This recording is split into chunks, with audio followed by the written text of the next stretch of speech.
Hi, I'm Peter Birch and welcome to my channel. If you're new to my channel, make sure you hit that like and subscribe button to continue the joy and adventure. For everyone else, today guys, we're going to be going through the processes I go through to produce baby snakes. So let's get down and get into it. So this is what we're looking for, guys. We're looking for consistent outcomes, right? And the only way we're going to guarantee that is great record keeping. So for me, it starts here as babies. We keep really good, great records, not only where the parents and these guys have come from, but who their siblings are. So when we go to match animals further down the track, we know exactly who's related and who's not related, because we want to produce some really cool stuff, but we want to do it every single time. Let's check out the adults and see how we get to this spot right here. All right, so we're here in my adult Antaresia breeding room. This is where I do all the pairing. Now, like I said before, it's all about good record keeping. Every single animal in here has a number. That number is reflected to when it was born. We can actually backtrack its parents, its grandparents, and its great-great-grandparents. I know it's a little bit crazy, a little bit complicated, but for me, that's the system that works. It helps me get consistent outcomes. Now, at the moment, all the cards on these cages have some really good information on them. It has exactly who's in the box, who they're being mated with, what particular project we're aiming for, but more importantly, as I go through and select the females for breeding in this season, I'll go through and weigh them. So we go through and weigh all the females and make sure that their weights are nice and chunky, because we don't want to breed anything too small. So I know a lot of breeders will say, you know, 250 grams is where you want to be for a female. I don't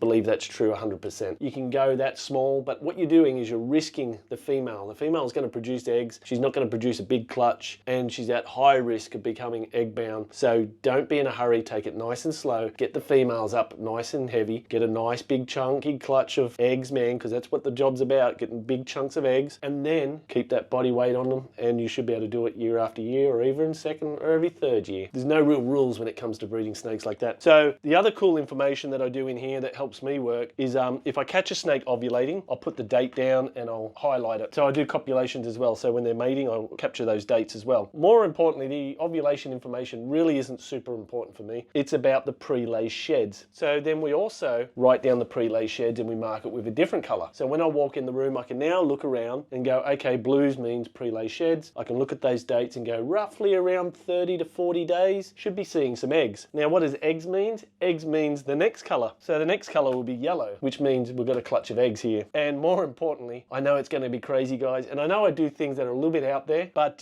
I do a lot of maternal incubation, and I'll go through that process a little bit more for you. But like I said, the pre-lay sheds is one of the most important things for me, which means the females are coming up, they're getting ready. So a lot of these females at the moment are blue. So they're coming into shed, they're getting ready to go through that shedding stage, and then they will have their pre-lay shed. They're all selecting the lay boxes at the moment. They're all getting nice and cozy inside there and preparing to lay eggs. Now, the cool thing about that, guys, is that the female is now selecting and showing you where she wants to be to lay eggs. Now, you can imagine if she's not in the lay box, she spends a lot of time under the water bowl, under the paper, away from the warmth. That means she's not happy. She's a bit stressed. Now, we want to make this as stressless as possible, this whole process for them laying eggs. We don't want them to go through anything crazy. We would expect her to sit like that, and then she would have a shed skin like this, right? And obviously shed skin, stretch, and all the rest of it. So then we get the pre-lay skin. We would write down the date. I would then highlight it, and then I would know around about 30 days, I'll check that box again, and then we should find the female sitting on eggs. So then what we should find is this next section here, like this. Like, look at this. This is another female here. She's got the yellow marks, which means she's laid eggs, and there she is. She's sitting on eggs right now. Look at that. This is the crazy thing, guys. So maternal incubation. She's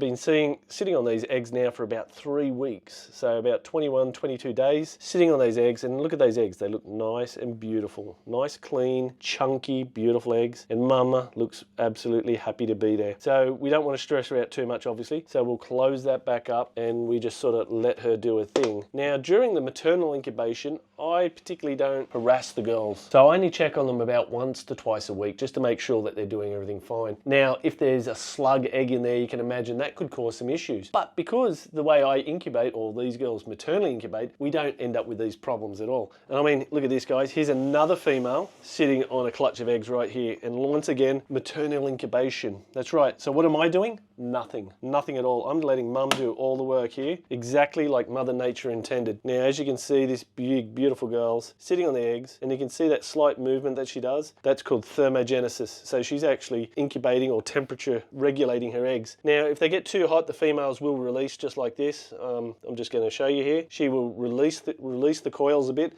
allows the heat to escape. Now, then what she does is then she'll go back over top of the egg. She's protecting the eggs, number one, and number two, she's regulating the temperature. And look at that nice big pile of eggs sitting in there. Now, like I said, if there's any infertile eggs, I'd be able to pluck them out, pull them out, because typically the females will push them out of the clutch. When the females lay the eggs, they pull them together. They all sort of self-adhere, which makes it a lot easier for her to be able to wrap around the eggs and regulate those eggs at a comfortable level. So I hear you ask, what do I do for maternal incubation? Well, I've taken a hide box, I've turned it upside down, I've put a plastic lid on it, a bit of soldering iron, some zip ties, and now I've put the bone dry, that's right, dry vermiculite in there. Haven't added any water at all. And what I'll do now is I'll put that directly in the cage, just like this. And this allows the female now, and she will, nudge the box around until she finds a place she's suitable for the temperature. She'll then climb in there, she'll make herself nice and comfortable, and hopefully she'll lay the eggs in there. Sometimes they'll lay them on the outside, which just means they weren't 100% happy with the situation. And then what do I do now? I do nothing, absolutely nothing for the next 42 to 45 days. I let mum do all the work. How does this happen? I know we've all taught that we need moisture, but what I found is in maternal incubation, moisture is the enemy. So I avoid it at all costs. If mum wants to put water back in the eggs, and she does sometimes, she'll climb into the water, drag a bit of moisture back on her body, and wrap herself back around the eggs. Now, I know other typical methods that we use for incubation is just like this. We get a box. This is the new one, suspended methods.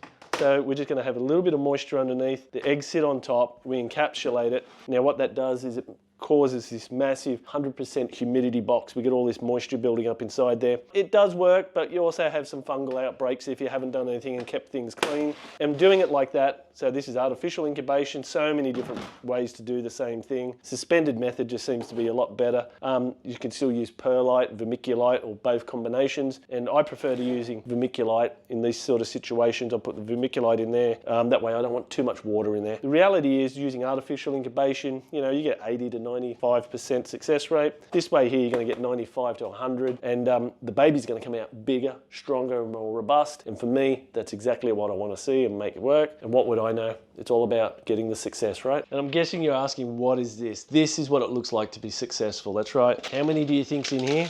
Make sure you leave a comment below. That's what we're looking for. Lots of eggs equals lots of babies. And for me, that's what it's all about, producing the next coolest looking things. I hope you enjoyed today's show. I hope you got a few hints, and I hope you opened your mind to a different way of looking at things, and maybe even give maternal incubation a try. Till next week, guys. Thanks for watching CrittaCam. Get out and enjoy nature.